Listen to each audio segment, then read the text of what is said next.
प्रणाम। पृथ्वी परिक्रमा महोत्सवमा हार्दिक निमन्त्रणा।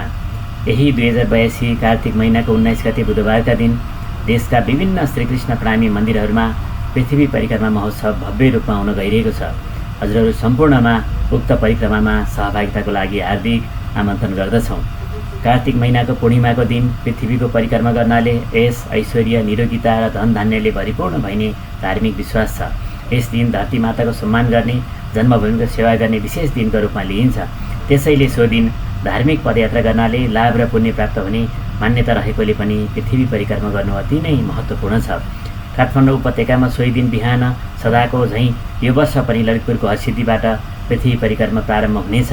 हरसिद्धिबाट इमाडोल मन्दिर हुँदै भैमाल मन्दिर पुगी आरती गरी नौतन धाम पुगिनेछ।